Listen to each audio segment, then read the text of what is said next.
Satoshi's Bitcoin white paper outlined a vision for peer-to-peer electronic cash. Fast forward 12 years, and we now seem to have changed the narrative to things like store of value. Has the cryptoverse simply given up hope of crypto ever really being used as a true alternative to that dirty fiat? Or, like Obi-Wan Kenobi, can we trust that having the high ground will win out in the end? Well, the good news is that there is a project that's focusing on just this, and that would be Flexa. In the last month or so, Flexacoin has been exploding in price. So, that calls for a much-needed deep dive into the project. Does Flexa have the potential to usher in a world where we can ditch fiat and just spend crypto? I'm Guy, your crypto guy, and in this video I'll be answering just that. I'll be taking you through its use cases, tech, and tokenomics. I'll also give you my thoughts on its broader adoption and price potential. So, keep watching.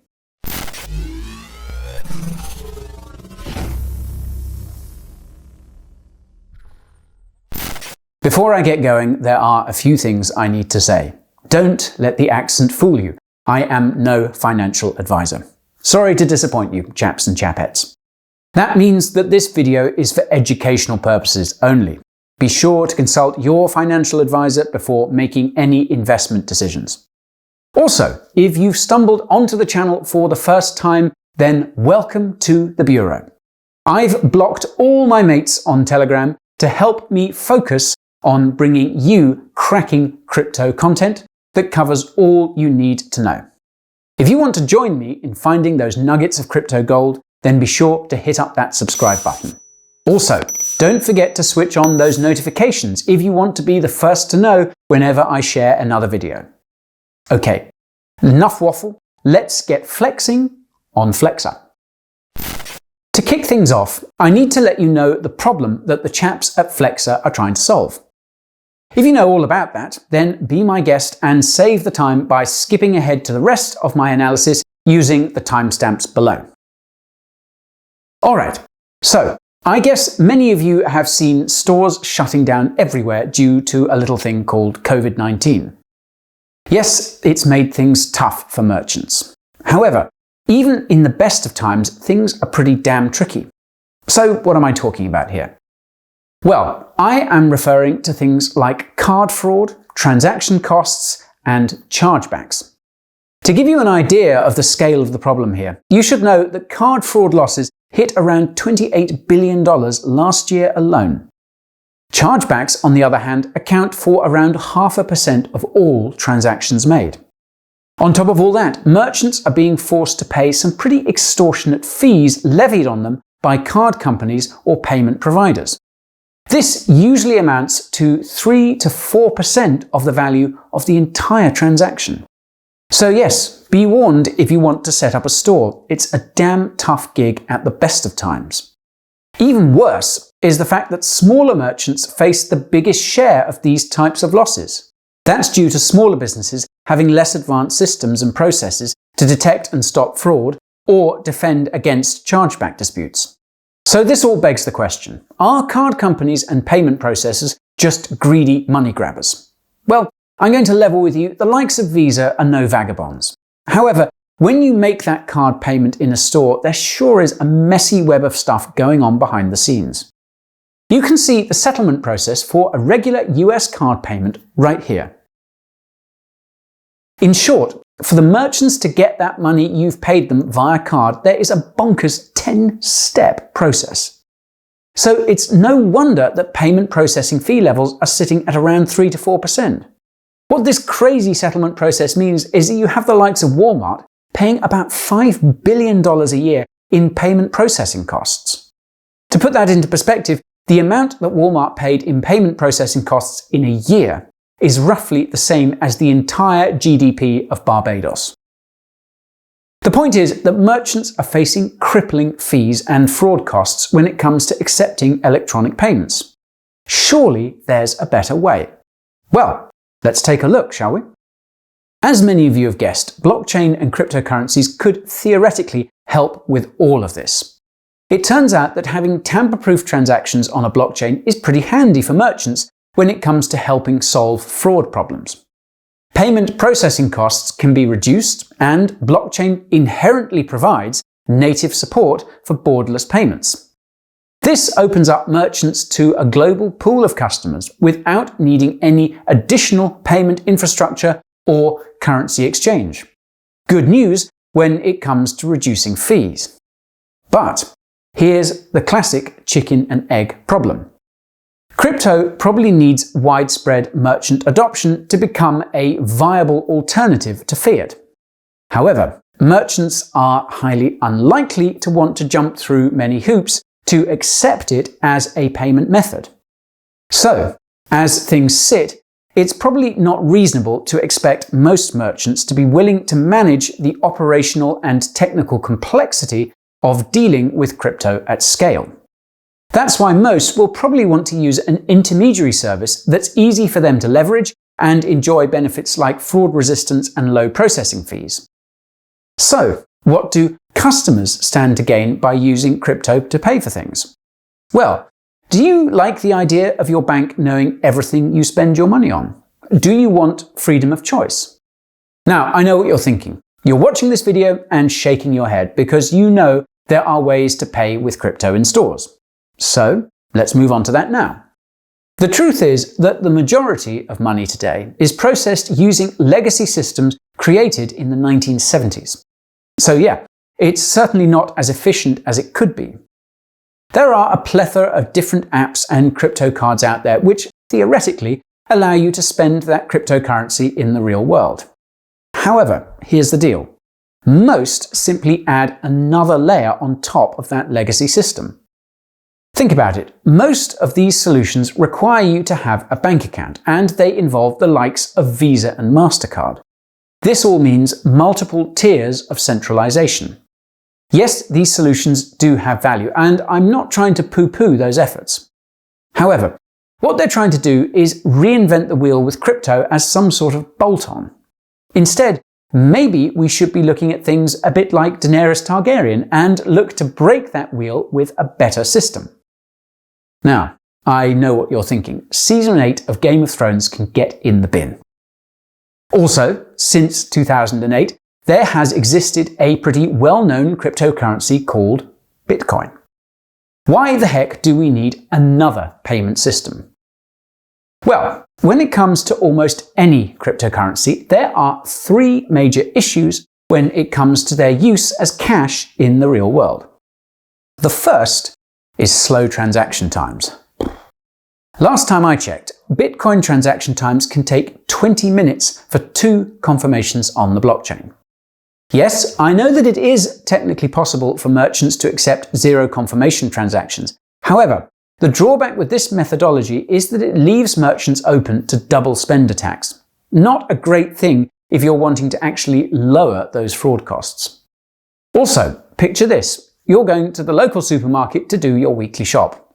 Unfortunately, you've loaded up that shopping trolley with way too much beer. You're hoping beyond hope that your girlfriend won't notice you sneaking that beer into the flat, or work it out by noticing that you spent 20 quid more than you should have done. It's now time to sidle up to the checkout and you pay with Bitcoin. If the supermarket requires 2 confirmations, you're going to have to stand there like a lemon at the checkout for about 20 minutes. Not very practical, right? So, when it comes to the practical uses of crypto for everyday payments, it really does need to be quick, and we're talking seconds.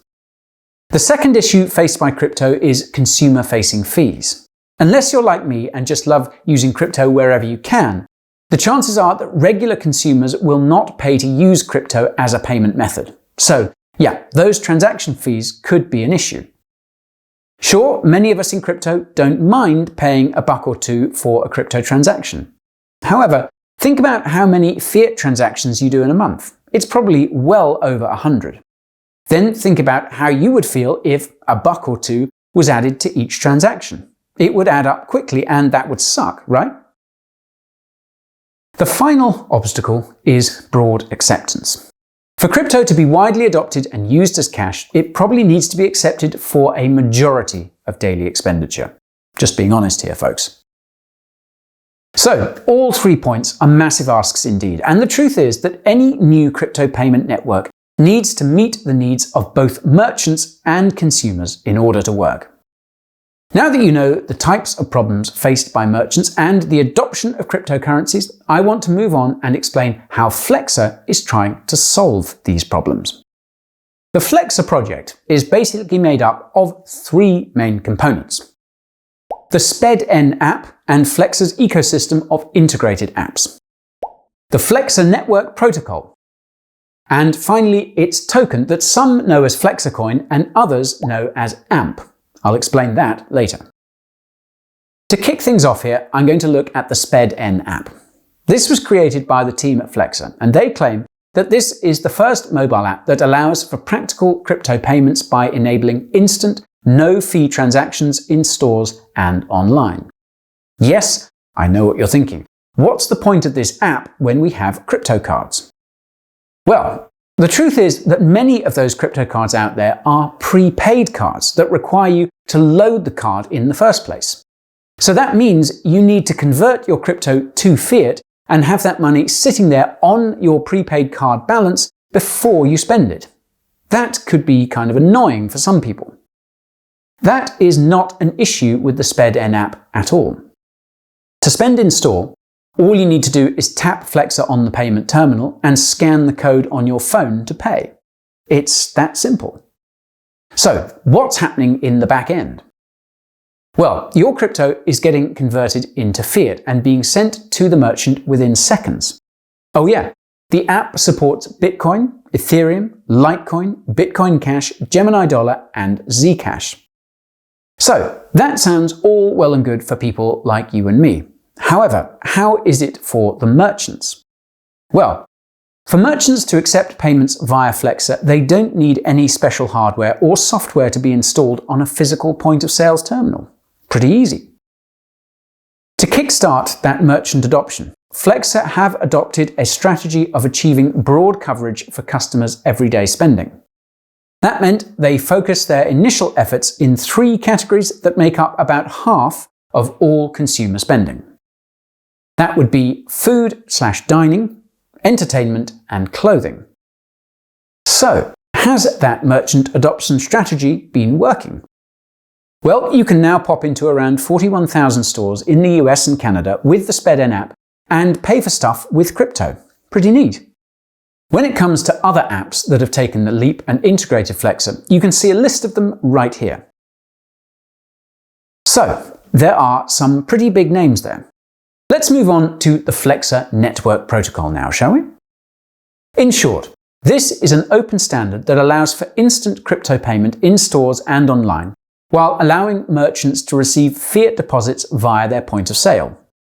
A pretty neat thing about it is that the Flexa network protocol is designed to enable payments from any wallet, in any crypto, to any merchant. Now, do you remember that complicated 10-step process required for merchants to accept a card payment in the US? Well, the Flexa network protocol has helped streamline that into just 3 steps. On the compliance front, Flexa network protocol has been designed to adhere to data protection regulations. On the security front, Flexa has deployed end-to-end encryption. That gives the payment system resilience from attacks and other forms of surveillance or tampering. The protocol also exposes the minimum amount of information necessary to complete a transaction. So that means those late-night benders at the casino can stay private. So, are payments using Flexa instant? Well, not quite, but they only take around a second. With Flexa, there's no proprietary license or gateway required in order for developers to integrate Flexa into their app or transmit crypto transactions. Pretty true to the spirit of openness, if you ask me. It supports simple and straightforward APIs for exchange and payments. That's all possible because Flexa is not reliant on existing payment infrastructure. In terms of usefulness, well, the protocol is backwards compatible with existing point-of-sale systems. That means no hardware upgrades are required for merchants. Good news for merchant adoption.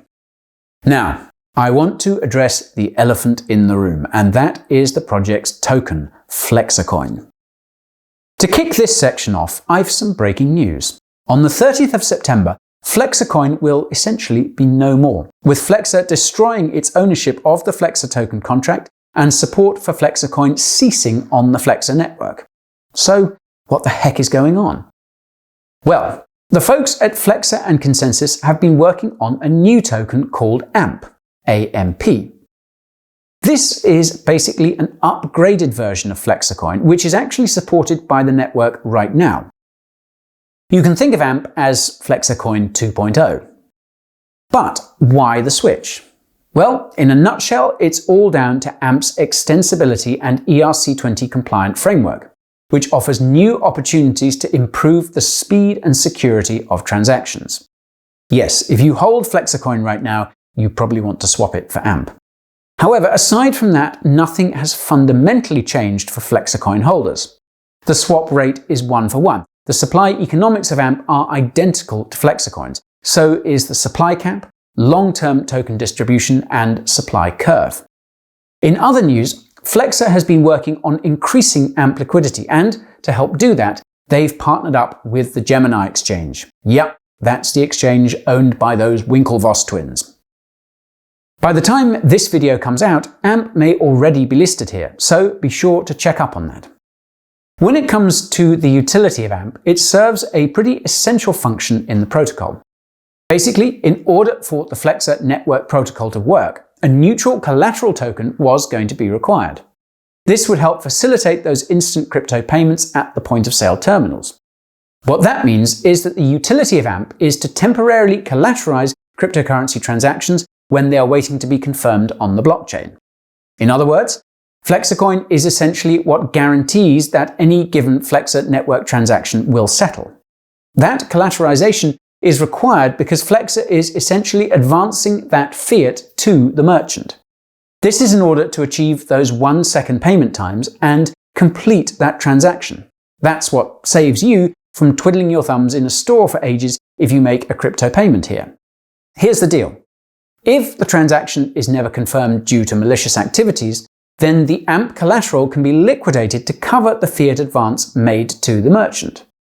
So, where does this AMP collateral come from, and how does it work? Honestly, this is kind of different from staking rewards for other cryptocurrencies. With AMP staking rewards, you essentially choose to support an app on the Flexa network and collateralize it. In return for using their collateral, stakers are paid a small percentage of each transaction that is processed by the app. That means that some apps may pay better rewards than others, so be sure to look into that. All that collateralization is made possible by Flexa Capacity. This does two main things. It's the tool used for supplying collateral to the Flexa network and allocating it towards Flexa-enabled wallets. And secondly, it provides a real-time view of the Flexa network's capacity. What that means is that anyone can see the total value of unconfirmed transactions that the network can support. So, at the time of shooting this video, the Flexa network had a capacity to process around $30 million worth of transactions. To put that into context, that's enough capacity for that billionaire to buy this majestic super yacht right here. Oh yes, and another thing to note is that until December 2020, 2.5 million AMP per day will be allocated towards network rewards to incentivize the growth of supply capacity. Now, let's move on to the tokenomics of AMP, shall we? So, AMP has a circulating supply of 29 billion and a max supply of 100 billion. This means that there is a natural supply limit on the token. For people like you and me, the main attraction of holding AMP is going to be getting a share of those 1 billion AMP rewards per year for providing your tokens as collateral. The other way of earning rewards is by collateralizing a Flexa-enabled app. So, if you collateralize 100% of some hot Flexa integrated app, you'll receive 100% of the network rewards processed for the app. Those network rewards correspond to the payment volume enabled by the collateral contributed. So, yeah, if you collateralize an app with no payment volume, then you won't get rewards. This does bring the opportunity to potentially adopt a wide range of staking strategies though. If you're interested in the AMP token distribution, then you can see that right here. When it comes to the 25 billion tokens allocated toward developer grants, 1 billion is granted to developers each year. The Network Development Fund is also expected to disburse about 1 billion tokens per year. So that's about 2 billion tokens per year being released into the circulating supply right there. In terms of liquid supply curve, AMP is projected to increase from around a 29 billion supply today to 51.2 billion in 2025. Oh yes, the supply cap is set to be hit all the way in 2045. The key takeaway here is to expect some inflation. However, in theory, the more that the protocol is used to process payments, the more AMP collateral is required to service that increased network capacity. So you are indeed getting some staking rewards while you wait. However, the long-term value of AMP is tied to the success and adoption of Flexa. So if you're a hodler, you are kind of gambling on that. I now want to briefly talk about how Flexa has done this year. In the first year of operation, the SpedN app has not only helped merchants lower processing costs compared to debit or credit cards, it has also yet to lose a single penny or Satoshi to fraud. The team has also shown that they're pretty dynamic and adaptable. With COVID, they quickly realized that bricks and mortar stores and restaurants got hit hard in the US and Canada. In response, they aggressively accelerated the development of their online payments plugin for Shopify merchants. They also subsidized the fees for payment processing to a rate of 0% through to the end of 2020. This makes Flexa payments effectively free for all merchants. That subsidy has been taken from funds that would normally cover operational costs on the network. And the team claims that they can continue to subsidize this throughout 2020 and beyond if needed.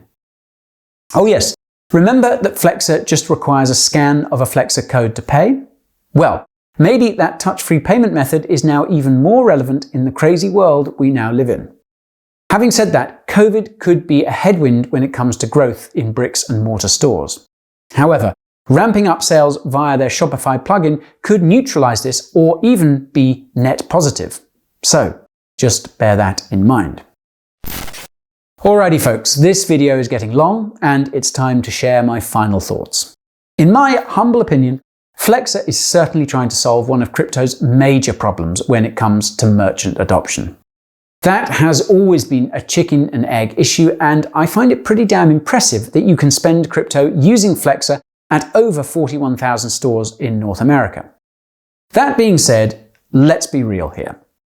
While that headline store number sounds impressive, it pales in comparison to the around 1 million stores in the US alone. So we are still a long way off from the vision of broad access when it comes to spending crypto. When it comes to online adoption, I'd be interested to see how that goes. I can see the value for the merchants when it comes to cutting costs on payment processing fees.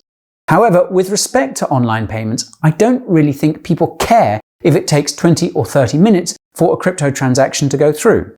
So it will be interesting to see if online stores that integrate Flexa reduce their prices and make crypto an even more attractive payment option for customers. Another thing that I'd like to see is the SpedN app being rolled out to other countries like the UK. I honestly found it pretty damn disappointing that I couldn't try this out on this side of the pond. Another thing I'd love to see is more cryptos supported. Yes, it's technically possible to support any coin or token, but in practice, they do not. Honestly, Flexa's main value is in providing a new, innovative payment solution to bricks and mortar stores. However, huge swathes of the US seem to be struggling when it comes to the pandemic, and that has to put a bit of a dent in Flexa's short-term growth prospects. In terms of AMP, well, the utility certainly makes a ton of sense to me. However, its valuation is very much linked to the success and usage of the Flexa network, so bear that in mind. All that being said, I'll certainly be following this project closely, and I'm certainly rooting for them to break the wheel and disrupt those legacy payment systems. And that is that, Coin Squad, my overview of Flexa. I've been chatting for long enough. It's time to hear your thoughts on Flexa. So, do you think AMP is undervalued? And are there any other projects that you have your eye on? Use those comments below. Oh yes, if you are a crypto trader, then you might want to check out the $2,500 trading competition I've started. There's a link to that in the description down there. And finally, if you liked this video, then please do this humble young squire a favour and smash that like button. If you'd like to see more videos from me, then don't forget to subscribe. I'm so glad you made it to the end of that video. Now that you're here, I have something interesting to share. Have you heard of my weekly email? Basically, it's my personal take on the crypto markets. Everything from hot projects to hot coins. Unique insights on market movements as well as some news that may have dropped off your radar. That sound appealing? Well then, I'm inviting you to sign up. Head on over to the description right now. There is a link to my sign-up form. Then you pop in your email and hit submit. Then you'll just have to confirm your email and that's it. You are locked, loaded and ready to go. You may just catch my next newsletter, which you definitely won't want to miss.